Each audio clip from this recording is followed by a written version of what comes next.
Aloha and mahalo for joining us on Island Life Live. We've got What's the Scoops coming up, but first, a look at what our Island News team is working on for us today. A victory for our Hawaiian kupuna 5 years after they protested against TMT on Hawaii Island. We've got the details on the win in court. Plus, making sure your children get a hot meal during the summer break. That's coming up in a few minutes. But first, What's the Scoops?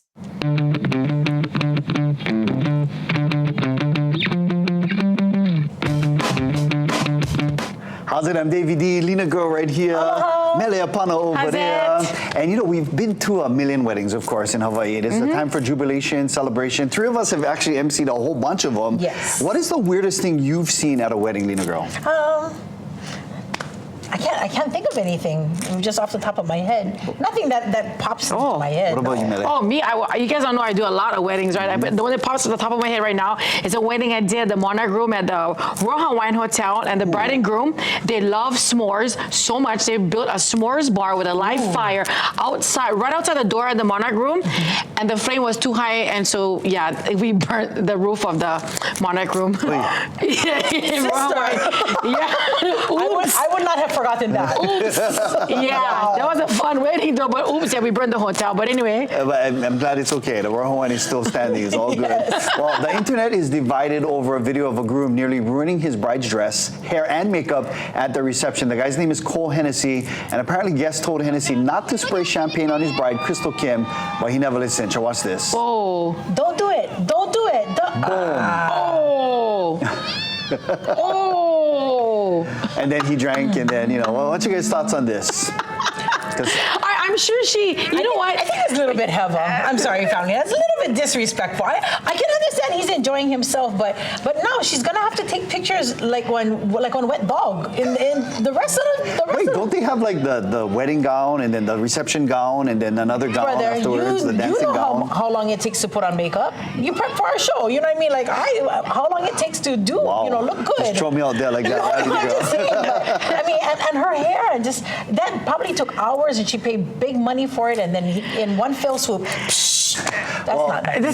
It was quite excessive, but again, she knew what she was getting married. If you watch his body language, he's goofy, she sprayed him back, she's goofy, she's crackers, he's crackers, and I think they just accept each other. Everyone should just take a chill, whatever. Yeah, you know what? I would just say, let them live. Let them live. Well, I mean, because we've been to weddings and they shove the cake in each other's face. Yeah, ruin her bondo. That's her whole. No, that is not a quick fix, because if you got frosting all over your face, again, makeup again. Yes, so the bondo. There goes your bondo. I told you he knew about makeup. Right? I told you. Mac 4. Well, we have a picture of the couple on their honeymoon. They're actually smiling. Look at that. They're both happy. Day 1 of honeymoon, I'm getting canceled on the internet for having fun with my wife. That is so sad. You know, if they're having fun, they're having fun. Exactly. Let them go and let them live. Yeah, but just know, never gonna happen to me. Never. Sam is smart. Hide all the cake knife, hide everything, put everything away. I get too much family that would just jump and pile on if he ever did that. But he loves me. Yes, he does. He does. All right. Love you, Sam. All right, let's turn our attention now to the Island News desk and find out what our Island News team is working on us for today. Hi, Davey, Lena, and Mele. I wouldn't have been happy either. But, one of the big stories we're working on has to do with a big legal victory for Native Hawaiian beneficiaries. They sued the state for unlawfully claiming control of Mauna Kea Access Road during protests over the 30-meter telescope 5 years ago.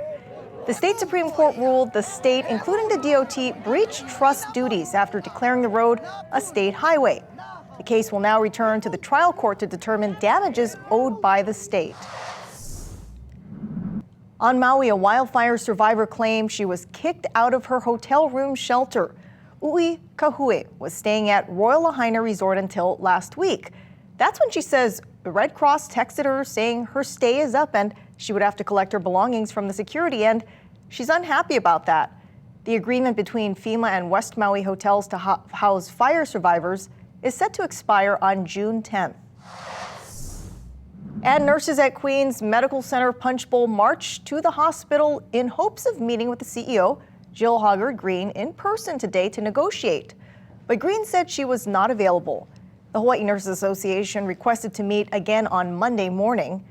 The hospital and union are scheduled to negotiate pay and procedures on Tuesdays and Wednesdays, but the union says most of these meetings are held on Zoom.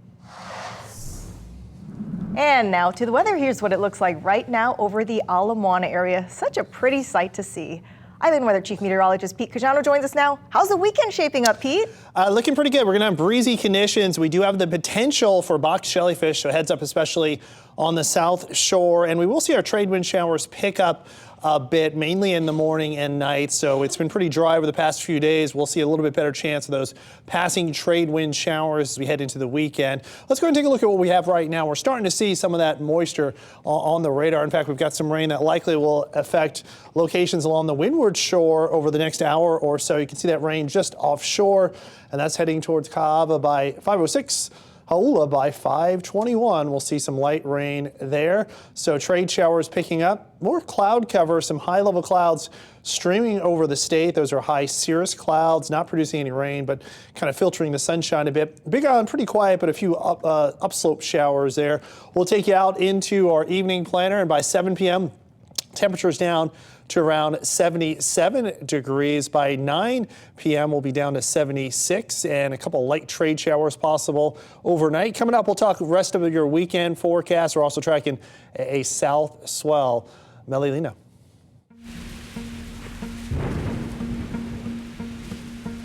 Begins tomorrow, and all week OnLife Live has been helping you prepare for a storm before it hits. And one of the things you need to make sure you have is power. Joining us today is Battery Bill himself, Uncle Bill Ogawa. Hi, Uncle. Hi, Melly. How's it going? Welcome back to our show, Uncle. So when it comes to hurricane season, it's not a matter of if, but when it happens. So before we get into how Battery Bill can help us prepare, tell us what happens to our power when a hurricane hits. Well, when a hurricane hits, a lot of times, and it's not always the case, the power goes out. And when the power goes out, then nothing in the house works. And that's when you have to be prepared. And I'm not talking about just little things, but big things too. Right. Little lights, refrigerator, anything in the house. Right, and you know, Battery Bill, of course, Uncle, you're super famous. It is Hawaii's trusted power source. So how do you help people in Hawaii prepare for a storm? We, a lot of times, go to these preparedness fairs. Okay. And we participate, and there, everybody, every agency is there teaching people what to do in case of an emergency. We are in the battery business or the electrical business, so our little portion just tells people what they can have in their possession in case the power goes out. And I brought a few things here today to show you. I'm loving it. You know, and there's backup power, and then there's other items that you folks offer, right, that people can pack up in their bug-out bags. So what should people have packed? Well, basic things as far as electrical goes, or just anything, but electricity, the most important thing is to have light. Right. Okay, and and it can be, when it's dark, even a little light like this is like a beacon. And it doesn't take very much to light your way. Oh, and it's really, Yeah. So this is very just an portable, example. yeah? Oh, yes. Okay, and then you have this thing over here, the anchor. Right. I'm a doomsday prepper, of course. Oh. My family and I have been through Hurricane Eva and Hurricane Iniki on Kauai, so we are always prepared. This has been quite popular because it's quite portable, right? So tell us about this new anchor battery that you have over here. Well, they come in different sizes. This is also a battery. Oh, yeah. And of course, this is a little bit bigger. This is great for a cell phone or even one of these things that you can attach and you can light things. But if you're gonna if you want to be prepared for like a whole day or more, then you're gonna need something a little bigger. And you can use something like this. And this, of course, will do everything that this will do, but a lot longer. Charge a cell phone, light a light. If you really wanted to, this could even run your refrigerator for about an hour. Oh, wow. So this is a medium-sized one, and besides being only prepared, I mean, even you can use it for a lot of different things around the house. Yeah, and we had a lot of guests on our show preparing our kupuna, especially in time when there's a hurricane, right? Or any type of crisis. It's quite important to make sure that their medication, right, is refrigerated, yeah? Right. And purchasing backup powers, it sounds like it can be costly. So how can you guys help people make it affordable? Purchasing power like this is never going to be as cheap as the power that comes out of your house. But all we can do is just tell people that it's how important it is. Yes. Because, you know, when the time comes when everything is dark and you want power and you want light, you have to have something. And so we're not trying to make it cheaper. We want to help everybody that we can. But the most important thing is, if you want to be prepared, you have to have something. And this is what we offer. I would say, like, for me, because we are accustomed to being prepared all the time, start small, start small. Maybe you can charge your cell phone so you can contact your loved ones. Right. And then, like, this one, I think this one is quite affordable. It's starting at $519.95. So just save up, you need something. Put a little bit every day or every month, and you'll have enough to make this go. Uncle, where can everybody find you? We can be found in, we have 3 stores. We have Mapunapuna store, and we have the Nimitz Highway store, and we have a store in Hilo also. In fact, tomorrow we're going to be at a preparedness fair over at the Civic Center in Hilo. In Hilo? Yes. Oh, that's awesome. Thank you so much, Uncle, and making sure everybody is prepared. Mahalo, Uncle Battery Bill, for joining us. Oh, can I say something? Yeah. I brought this for you because this is the Energizer Bunny. And that's me. It's a symbol of us. But for you, the person who keeps going and going and going, I think this is so fitting I'm gonna put this on my head, Uncle. This is so Meleapana. Anyway, stay with Island Life Live doing our Hurricane Preparedness Week and learn what you need to know before a disaster hits. And coming up after the break, we check in with Hawaii Pacific Health on how you can take care of your family's health this hurricane season. Now let's check in with my sister, Lena Girl, for today's You So Akamai question. Hi, Tira. Hey, all right. So today is National Smile Day, and it's important to keep our pearly whites happy and healthy. Today's You So Akamai question is, how many days does an average person spend brushing their teeth in their entire lifetime? Ooh. Is it 18 days, 38 days, 58 days, 78 days, or 98 days? We'll have that answer for you in about 20 minutes on Island Life Live.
The Central Pacific hurricane season begins this Saturday, and Island Life Live is helping you prepare for a storm before it hits. Throughout the week, we talked about what should go into your bug-out bag, and one of the items that often gets overlooked is medication. So joining us to help you prepare in an emergency is Curtis Nakamura. He is the Hawaii Pacific Health Outpatient Pharmacy Manager. Curtis, thank you so much for being with us today. Thank you so much for having me here. Yeah, so tell me a little bit about the importance of medications in your bug-out bag. How many days of medication should you have in case of an emergency, like a hurricane? So if possible, 1 to 2 weeks of medication is ideal. I mean, that'll definitely carry you through the emergency period.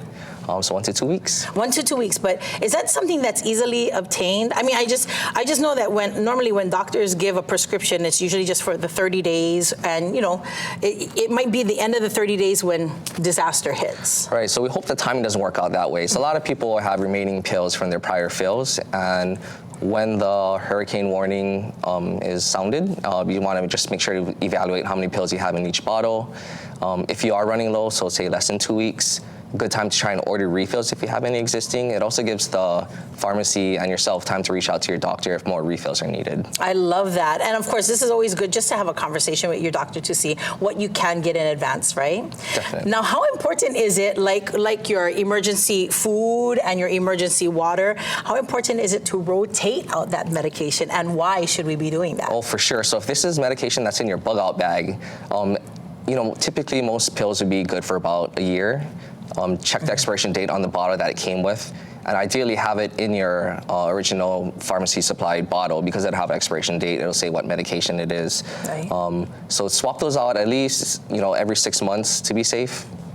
Got it. Now, I know, Curtis, I know this sounds so common sense, especially for someone who works in pharmacy, that everyone would be, prepared for this. But nowadays, a lot of medications require refrigeration, right?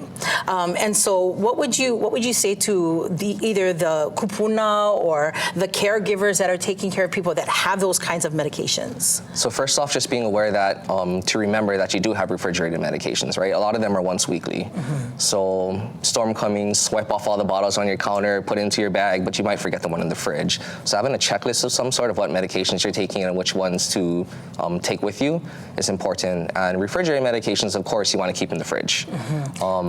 If the power goes out and you don't have control over that, they're not always unusable. A lot of medications are good for days or weeks outside of the fridge. So having that conversation now with your doctor or your pharmacist, so that you know ahead of time that, hey, this is still good, I don't need to throw it away, will go a long way. That is so smart. But what if my pharmacy gets damaged in the event of flooding or hurricane or whatever? How do we mitigate that? So we hope that doesn't happen, right? Obviously. Of course. But all the data stored in the cloud, however that works, right? And so the information can be retrieved. It can be sent to a pharmacy that is still standing, and that pharmacy can go ahead and fill the prescription. Awesome. Do you have any other suggestions for our viewers in regards to the importance of medications, getting it in your bug-out bag, whether or not you're going to shelter in place or if you got to pick up and run? So always just making sure to, if possible, keep it in a cool, dry container. So the pharmacy supplied bottle is always good. That'll make sure that it's usable to its expiration date. So pill containers is useful for everyday life, not so great for emergencies. Keeping it dry, so in a waterproof bag of some sort, it's gonna be very helpful. And just preparing, so making sure it's on the list. So, girl, if I said, storm coming, you have 1 minute to plan, 3 minutes to execute on what we're gonna grab from your house, what do you think you'd grab? My dog. No, just kidding. No. I actually know exactly where the medications are. I'm a caregiver for my husband. Oh. So, and to be honest with you, this is what kind of spurred my desire to learn this. This is me personally wanting to learn it and saying, you know what, if this is going to help me, this is going to help our viewers, because as a caregiver for my husband, I take care of his medications. I'm making sure that he's getting what he needs to every day. So in the event of an emergency, I need to know where to go to grab his medications, where to go to grab his refrigerated medications, and how to safely put it in my bag. I could be walking out into the rain, so now I have to make sure that it's in Ziplocs or in waterproof containers when I'm walking out, right? Everyone just be like Lena Girl, please. And grab your dog too. No. I grab your dog, yeah. But Curtis, thank you so much for joining me. Is there a place that we can go with our gang at Hawaii Pacific Health where we can get more information or open up conversations with you and the pharmacy team? So we do have 3 outpatient pharmacies that you can reach out to. Hawaii Pacific Health has a website that has the contact information for all the pharmacies on there. Awesome. Thank you so much, Curtis, for joining us right here as we get you and your ohana prepared for any emergency at any time, right here with Island Life Live. And don't forget to grab your dog. Later in the show, we take a look at the Homeowner's Handbook and how it can help you care for and protect your home. Now let's check in with our Danielle Tucker for our Pauhana traffic. Danielle. Hey, Lena girl, thanks so much. All right, first off, if you're heading to the windward side and you're heading on the H3, if you look above that grassy, lovely area there, you can see how slow those cars right above that ridge, they're just moving the reason for that is there was an auto fire on the H3 going in the Kaneohe bound direction, not far from the tunnels. At that point, they had to shut down both lanes. Fire department went up, put the flames out. Fire is done. Unfortunately, the tow truck has not removed the vehicle yet, and we have only one lane open, so it's super slow from Halava all the way into the windward side.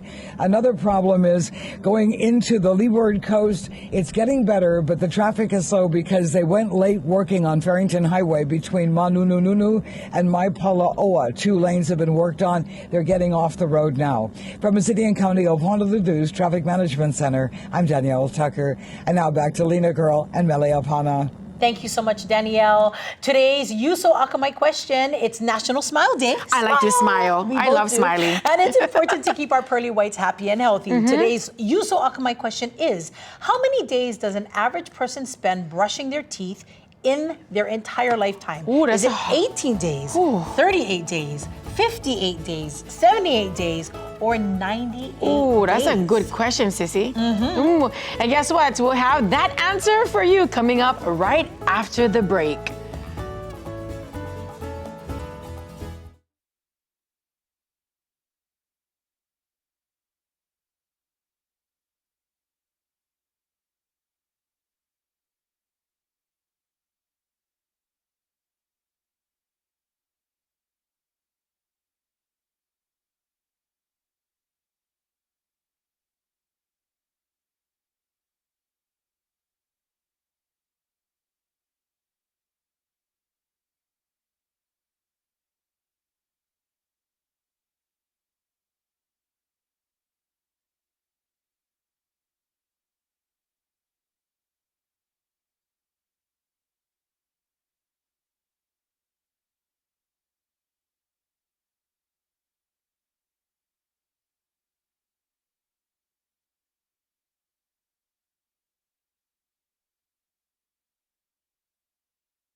Welcome back to Island Life Live. For the first time ever, the Pokemon World Championships will be in Honolulu. Wow. Now, this is a big deal. You know how much Hawaii loves Pokemon, right? Yes. I mean, the best Pokemon players from around the world will be converging on the Hawaii Convention Center. That is so awesome. And when is that, sis? It's coming up this summer from August 16th to the 18th, and they're competing for a prize pool of, check this, How much? more than $2 million. Shut the front door. It's big. Shut the back door. This is big. I'm Shut the telling you. sliding door. Wow. Well, we can't shut the door, sister, because we want people to come. The Spectator Pass interest list is now open until June 9th, and I mean that. So you have to sign up. Okay. You have to show them that you are interested to become a spectator. After June 9th, they're going to call you, and then at that time, you can register as a spectator. Oh, wow. That's how big this. It's so huge. It's a very, very big deal. They have to go through it with like a fine tooth comb. Absolutely. Got it. And for more information, you can check out kitv.com/links and click on Pokemon in Hawaii because you got to catch them all. That is so awesome. Now, sister, remember on Wednesdays, you got to hear this. We premiered the Moana 2 Oh, trailer. yes, yes. It was so good, yeah. It was really, really good. Well, we weren't the only ones that loved it. The first trailer was so good that it set a new record as the most viewed trailer in a 24-hour period. 178 million people viewed it online, more than any other Disney or Pixar release ever. I believe all of Polynesia. Yeah. And you know, we got Festpac happening. Yeah. And you know, we actually have canoes that are being navigated, celestial navigation, that are coming in from Cook Islands, from Tonga, Fiji, Tonga, Tahiti. Yep. They're all going to be coming in for Festpac, and it just makes so much sense that this movie perfect. is just I think it's just perfect timing. alignment. It's just fitting like a glove right now. Absolutely. Yeah. And my family was watching the trailer too, and even they said you can just feel the energy of this movie. Chicken Moana skin, 2 yeah. is so chicken skin, and it just gets you all excited. So it does. I'm excited for that. It definitely makes you smile. So Yeah. that leads us to our